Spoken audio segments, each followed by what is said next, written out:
Shalom jemaat yang dikasihi oleh Tuhan. Malam ini kita berjumpa lagi di dalam CK7 Online Bible Study.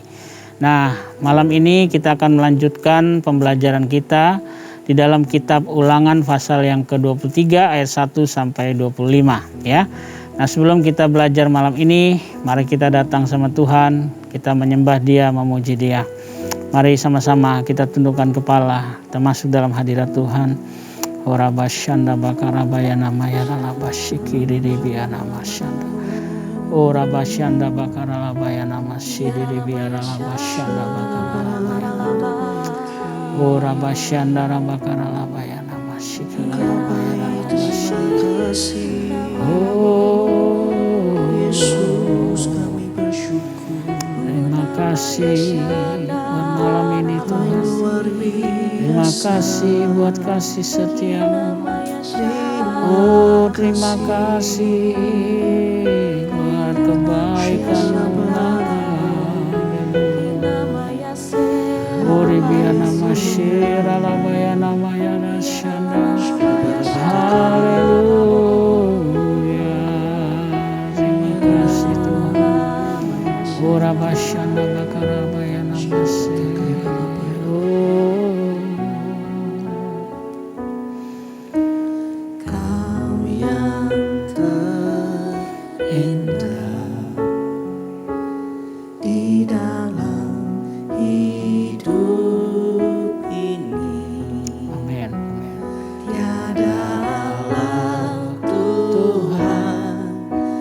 Seperti Engkau, besar perkasa, penuh kemuliaan.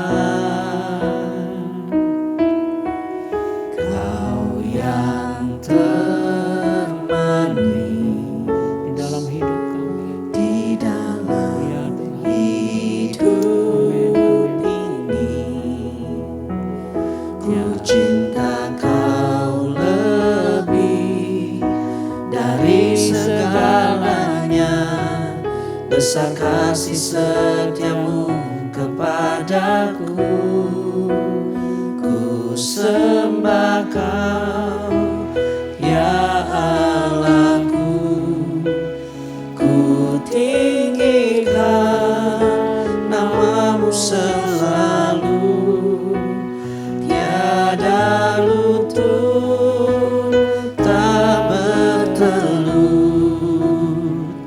Menyembah Yesus, Tuhan Rajaku. Ku sembah Kau, ya Allahku. Ku tinggikan nama-Mu selalu. Semua lidah kan mengaku, Engkaulah Yesus, Tuhan Rajaku.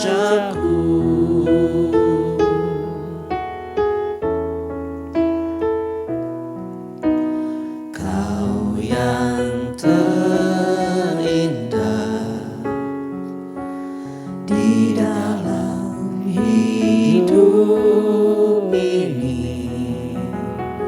Tiada Allah Tuhan yang seperti Engkau, besar perkasa, penuh kemuliaan. Kau yang termanis di dalam hidup ini. Ku cinta Kau lebih dari segalanya, besar kasih setiamu kepadaku. Ku sembah Kau, ya Allahku. Ku tinggikan nama-Mu selalu, tiada lutut tak bertelut. Menyembah Yesus, Tuhan Rajaku. Ku sembah Kau, ya Allahku. Ku tinggikan nama-Mu selalu. Semua lidah kan mengaku, Engkaulah Yesus, Tuhan Rajaku. Ku sembah Kau, ya Allahku. Ku tinggikan nama-Mu selalu. Tiada lutut tak bertelut menyembah Yesus, Tuhan Rajaku. Ku sembah Kau, ya Allahku. Ku tinggikan nama-Mu selalu. Semua lidah kan mengaku,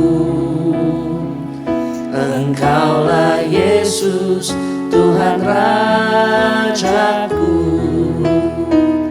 Engkaulah Yesus, Tuhan Rajaku. Engkaulah Yesus, Tuhan Rajaku.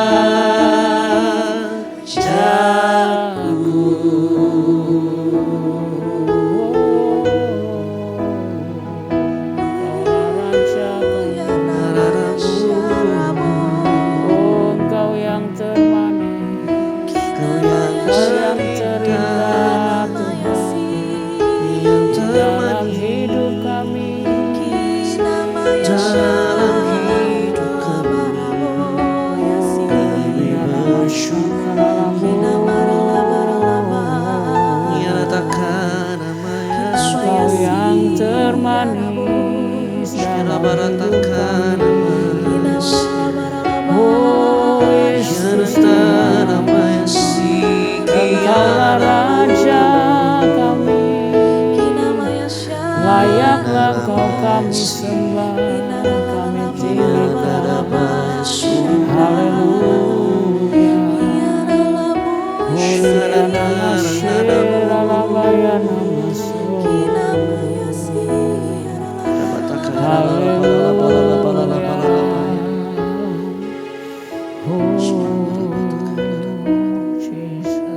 Ku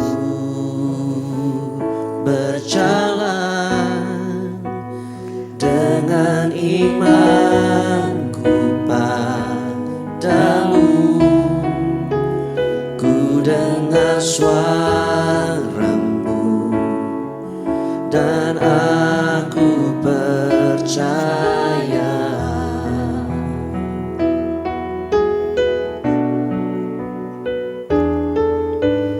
Ku terima janji-Mu dalam hidupku. Ku melihat dan ku nyatakan Kau Tuhan.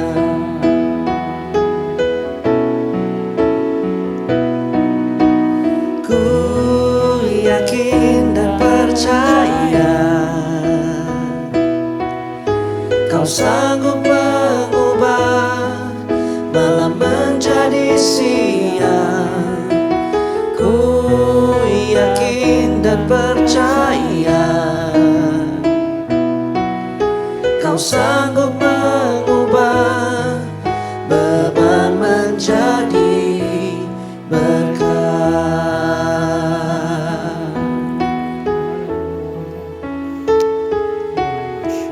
Ku berjalan dengan imanku padamu. Ku dengar suaramu dan aku percaya.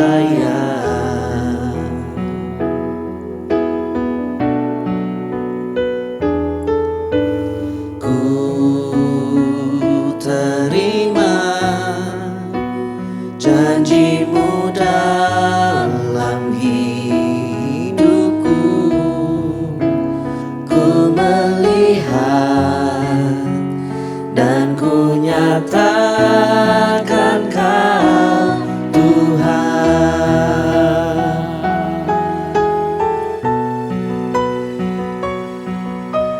Ku yakin dan percaya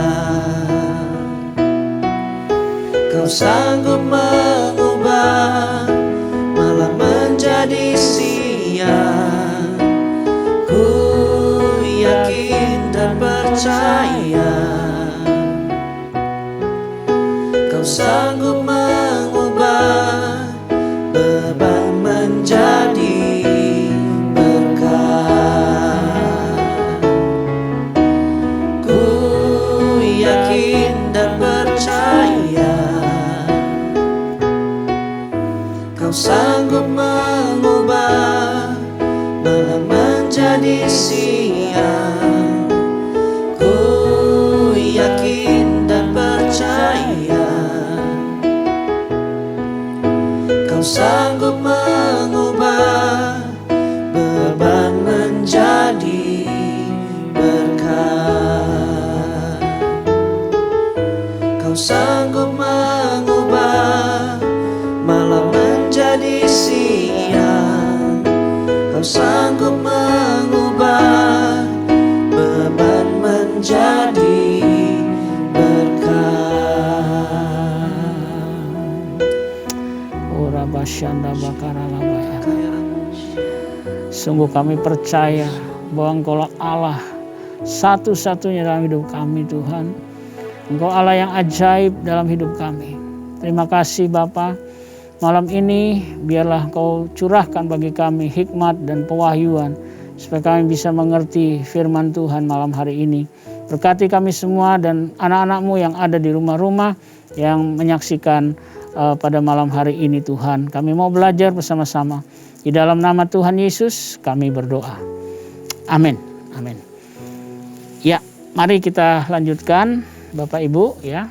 Pembacaan kita di dalam Ulangan pasalnya yang ke-23 ayat 1 sampai 25 ya. Di sini ada judul perikopnya, orang yang tidak boleh masuk jemaat Tuhan ya. Orang yang hancur buah pelirnya atau yang terpotong kemaluannya janganlah masuk jemaat Tuhan. Seorang anak haram janganlah masuk jemaat Tuhan. Bahkan keturunannya yang ke-10 pun tidak boleh masuk jemaat Tuhan. Ayat 3, seorang Amon atau seorang Moab janganlah masuk jemaat Tuhan. Bahkan keturunannya yang ke-10 pun tidak boleh masuk jemaat Tuhan sampai selama-lamanya. Karena mereka tidak menyongsong kamu dengan roti dan air pada waktu perjalananmu keluar dari Mesir. Dan karena mereka mengupah Bileam bin Beor dari Petor di Aram Mesopotamia yang melawan engkau supaya dikutukinya engkau. Tetapi Tuhan Allahmu tidak mau mendengarkan Bileam, dan Tuhan Allahmu telah mengubah kutuk itu menjadi berkat bagimu, karena Tuhan Allahmu mengasihi engkau. Selama engkau hidup, janganlah engkau mengikhtiarkan kesejahteraan dan kebahagiaan mereka sampai selama-lamanya. Janganlah engkau menganggap keji orang Edom, sebab dia saudaramu. Janganlah engkau menganggap keji orang Mesir, sebab engkau pun dahulu adalah orang asing di negerinya. Dan anak-anak yang lahir bagi mereka dalam keturunan yang ketiga boleh masuk jemaat Tuhan. Ayat 9, ketahiran perkemahan. Apabila engkau maju dengan tentaramu melawan musuhmu, maka haruslah engkau menjaga diri terhadap segala yang jahat. Apabila ada di antaramu seorang laki-laki yang tidak tahir disebabkan oleh sesuatu yang terjadi atasnya pada malam hari, maka haruslah ia pergi keluar perkemahan. Janganlah ia masuk ke dalam perkemahan. Kemudian menjelang senja haruslah ia mandi dengan air, dan pada waktu matahari terbenam ia boleh masuk kembali ke dalam perkemahan. Di luar perkemahan itu haruslah ada bagimu suatu tempat kemana engkau pergi untuk kada hajat. Di antara perlengkapanmu haruslah ada padamu sekop kecil, dan apabila engkau jongkok kada hajat, haruslah engkau menggali lubang dengan itu dan menimbuni kotoranmu. Sebab Tuhan Allahmu berjalan di tengah-tengah perkemahanmu untuk melepaskan engkau dan menyerahkan musuhmu kepadamu. Sebab itu, haruslah perkemahanmu itu kudus, supaya jangan ia melihat sesuatu yang tidak senonoh di antaramu, lalu berbalik daripadamu. Ayat 15, judul perikopnya kesayangan terhadap budak yang melarikan diri. Janganlah kau serahkan kepada tuannya seorang budak yang melarikan diri dari tuannya kepadamu. Bersama-sama engkau ia boleh tinggal di tengah-tengahmu, di tempat yang dipilihnya, di salah satu tempatmu yang dirasanya baik. Janganlah engkau menindas dia. Ayat 17, menentang persundalan di tempat kudus. Di antara anak-anak perempuan Israel janganlah ada pelacur bakti, dan di antara anak lelaki Israel janganlah ada semburit bakti. Janganlah kau bawa upah sundal atau uang semburit ke dalam rumah Tuhan Allahmu untuk menepati salah satu nazar, sebab keduanya itu adalah kekejian bagi Tuhan Allahmu. Ayat 19, judul perikopnya jangan memungut bunga dari seorang saudara sebangsa. Janganlah engkau membungakan kepada saudaramu baik uang maupun bahan makanan atau apapun yang dapat dibungakan.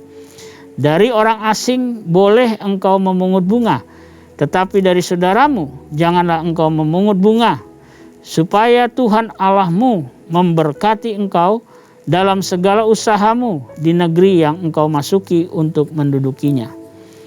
Tentang nazar.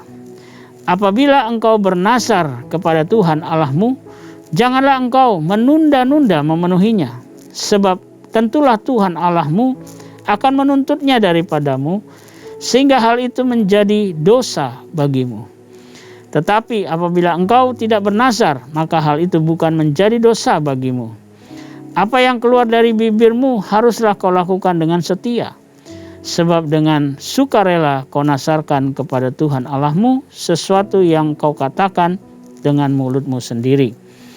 Ayat 24, judul perikopnya dari hal memetik buah anggur dan bulir gandum di tanah orang lain. Apabila engkau melalui kebun anggur sesamamu, engkau boleh makan buah anggur sepuas-puas hatimu, tetapi tidak boleh kau masukkan ke dalam bungkusanmu. Apabila engkau melalui ladang gandum sesamamu yang belum dituai, engkau boleh memetik bulir-bulirnya dengan tanganmu, tetapi sabit tidak boleh kau ayunkan kepada gandum sesamamu itu. Baik, Bapak Ibu yang dikasih Tuhan, hari ini kita belajar di dalam Ulangan pasal 23 ayat 1 sampai 5. Nah, ini adalah berbicara tentang syarat untuk menjadi umat Tuhan, ya. Nah, syarat-syarat yang tidak boleh masuk ke dalam jemaat Tuhan tadi sudah disebutkan, ya. Di ayat pertama dikatakan di situ orang yang mengalami kerusakan pada kemaluannya itu nggak boleh masuk ke dalam jemaat Tuhan. Nah, yang berikutnya siapa lagi? Anak haram, ya. Ayat kedua, anak haram itu hingga keturunan 10 dia nggak boleh masuk ke dalam jemaat Tuhan. Nah, di ayat yang ke-3 sampai 6 itu seorang Amon dan Moab, ya, hingga keturunan ke-10 tidak boleh masuk jemaat Tuhan. Dan juga ayat 7 dan 8 itu orang Mesir juga hingga keturunan kedua mereka nggak boleh jadi jemaat Tuhan. Nah di ayat 5-6 dijelaskan di situ ya. Kenapa nih orang Amon dan Moab itu tidak boleh masuk jemaat Tuhan sampai keturunan ke-10? Karena di situ Tuhan mengingatkan perbuatan jahat Amon dan Moab ya terhadap Israel yang waktu itu melarang umatnya untuk mengusahakan kesejahteraan terhadap Amon dan Moab ya. Karena mereka tidak menyongsong Israel pada waktu perjalanan mereka keluar dari Mesir. Artinya mereka tidak membantu ya dengan roti dan air pada waktu itu. Dan juga karena mereka mengupah Bileam bin Beor dari Petor di Aram Mesopotamia melawan engkau supaya dikutuki ya. Jadi ada alasan ya kenapa orang Amon dan Moab itu tidak boleh masuk jemaat Tuhan ya. Nah di ayat yang ke-7 dan 8 sementara itu juga orang Israel diingatkan ya untuk apa? Bisa menerima Edom sebagai saudaranya dan orang Mesir mulai keturunan yang ketiga ya. Jadi di sini Bapak Ibu itu syarat-syaratnya ya. Nah di ayat yang ke-9 dan ke-11 di situ dijelaskan begini bahwa Israel itu harus kudus di dalam ibadahnya juga di dalam pertempuran. Ya, jadi dikatakan kalau ada orang laki-laki yang nggak tahir, orang itu harus keluar dari perkemahan dan membersihkan diri. Ya, jadi benar-benar kalau mau jadi umat Tuhan itu nggak bisa sembarangan. Ya, harus juga ada standar kekudusan. Ya, nah di ayat 12-14 di situ dikatakan juga bicara ini kalau bahasa sekarang toilet ya, toilet juga harus diperhatikan. Ya, dalam pembuangan kotoran mereka harus menutupinya dengan pasir agar tanah itu tetap bersih. Berarti kebersihan juga tetap dijaga kalau kita bicara kekudusan di hadapan Tuhan. Ya. Nah, ayat 15-16 dalam hal budak pelarian mereka juga harus memperlakukan dengan baik dan tidak menindas. Ya. Nah, di 17-18 Israel juga dilarang melakukan pelacuran atau semburit bakti karena merupakan bagian dari penyembahan berhala. Ya, apalagi uang hasil dari penyembahan berhala itu ya, itu dipersembahkan kepada Tuhan. Itu satu kekejian di hadapan Tuhan. Ya. Nah, di ayat 19-20 kita lihat tadi ya, bahwa Israel juga dilarang membungakan uang atau apapun dari saudaramu. Berarti kalau bicara kekudusan sebagai umat Tuhan, kita juga harus kudus dalam keuangan. Artinya tidak boleh membungakan uang. Ya.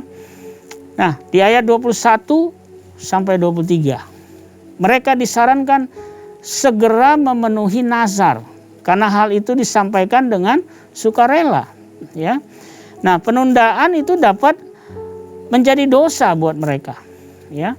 Kalau nazar itu, kalau bahasa sekarangnya itu adalah bicara komitmen atau perjanjian dengan Tuhan.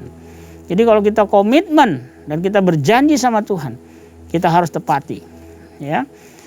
Di ayat 24 dan 25, di situ Israel memiliki tradisi ya, sebagaimana bangsa lain, bahwa dalam keadaan terpaksa atau terdesak, mungkin kalau bahasakan darurat gitu ya, mereka dapat memetik buah anggur atau gandum dari kebun atau ladang sesamanya. Tetapi ada syaratnya. Tidak boleh membungkusnya atau menyabitnya. Ya. Kalau itu namanya udah keterlaluan ya. Artinya kalau kepepet terpaksa boleh makan sepuasnya, tapi tidak boleh dibawa pulang. Itu namanya kurang ajar gitu ya. Kita harus belajar ini ya. Supaya apa? Supaya kita tahu bahwa kalau kita bicara syarat untuk menjadi umat Tuhan, kekudusan ya, kita harus berbicara beberapa hal di dalam pasal ini ya. Nah, itu harus kita perhatikan. Nah, apa sih yang kita bisa belajar ya dari malam hari ini? Ada 3 hal yang saya coba catat. Yang pertama, untuk menjadi umat Tuhan, kekudusan itu mutlak dalam kehidupan sehari-hari kita. Ya. Juga di dalam memperlakukan musuh. Juga di dalam memberi persembahan, bicara keuangan. Dan juga dalam memenuhi kebutuhan yang mendesak. Ya. Yang pertama.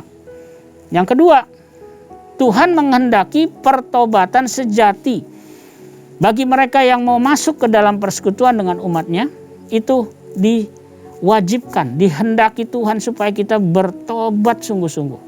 Ya. Nah, saat ini jika kita bertobat, ya, apapun aib, apapun ketidaksempurnaan hidup kita akibat daripada dosa, kita tetap bisa diterima menjadi umat Tuhan. Karena apa? Karena semua aib dan dosa kita itu sudah dipakukan di kayu salib oleh Yesus Kristus Tuhan kita yang ajaib. Jadi kalau sekarang kalau kita mau jadi umat Tuhan, syaratnya apa? Bertobat sungguh-sungguh. Ya. Bertobat sungguh-sungguh, tinggalkan dosa. Benar-benar hidup dalam kekudusan. Ya. Yang ketiga, yang terakhir, ya. Apa yang kita bisa belajar? Bahwa di dalam kasih Allah yang besar, orang-orang dari segala bangsa, suku, kaum, bahasa itu bisa diterima menjadi umatnya. Ya, karena Alkitab bilang, karena begitu besar kasih Allah akan dunia ini. Ya, besarnya kasih Allah itu bisa menerima, ya, kita melalui Kristus yang sudah mati buat dosa-dosa kita. Jadi malam ini, yuk kita renungkan, kita belajar bersama ya, bahwa menjadi umat Tuhan itu nggak sembarang, ya, nggak sembarangan untuk jadi jemaat. Kalau saudara jemaat, ya, malam ini kita diingatkan lagi oleh Tuhan. Sebagai jemaat kita harus hidup kudus. Dan beberapa hal tadi kekudusan kita sudah bahas, ya. Kita harus kudus, ya, di dalam kehidupan kita sehari-hari. Di dalam kita memperlakukan musuh kita. Persembahan, keuangan kita harus kudus. Dan juga kalau ada hal-hal yang mendesak kita, jangan menjadi orang yang kurang ajar. Kita harus jaga, ya, jaga martabat Tuhan itu. Karena kalau kita bilang kita umat Tuhan, berarti kekudusan itu mutlak untuk kita lakukan dalam kehidupan kita. Ya, mari jemaat Tuhan, malam ini kita renungkan ini. Ya, jadi kalau kita semua jemaat, kita belajar malam ini untuk jaga yang namanya kekudusan. Tadi ada beberapa hal itu. Ya. Yuk kita sama-sama tundukkan kepala, ya, kita mau berdoa. Bapa di surga, terima kasih melalui pembacaan firman Tuhan malam hari ini. Di dalam Ulangan pasal yang ke-23, kami belajar Tuhan, bahwa untuk menjadi umat Tuhan yang kudus, kami pun harus menjaga kekudusan itu. Terima kasih Bapa, kalau kami ditegur malam ini, menjadi jemaat-Mu belum hidup dalam kekudusan. Baik itu di dalam perilaku kami, baik itu dalam keuangan kami, maupun dalam hal-hal yang lain. Biarlah malam ini kami mau ambil komitmen untuk menjadi umat Allah yang kudus, untuk hidup dalam kekudusan dalam kehidupan kami. Terima kasih Bapa, terima kasih, berkati semua anak-anak-Mu. Biarlah malam ini kami semua boleh diberkati oleh firman Tuhan ini. Terima kasih Bapa, dan sebelum kami berpisah satu dengan yang lain, biarlah Tuhan kiranya Engkau mencurahkan berkat-Mu yang terbaik buat kami semua malam hari ini. Mari jemaat yang dikasih Tuhan, kita angkat kedua tangan kita, arahkan hatimu kepada Tuhan, dan terimalah berkat yang berlimpah-limpah dari Allah Bapa kita. Kasih karunia dalam Anak-Nya yang tunggal Tuhan kita Yesus Kristus, dan persekutuan yang manis dengan Roh Kudus menyertai kita semua, mulai saat ini sampai Maranatha. Tuhan Yesus datang menjemput kita semua di awan-awan yang permai, bahkan untuk selama-lamanya. Mari kita yang percaya dan diberkati Tuhan sama-sama katakan amin. Selamat malam, selamat beristirahat. Kiranya Tuhan memberkati kita semua.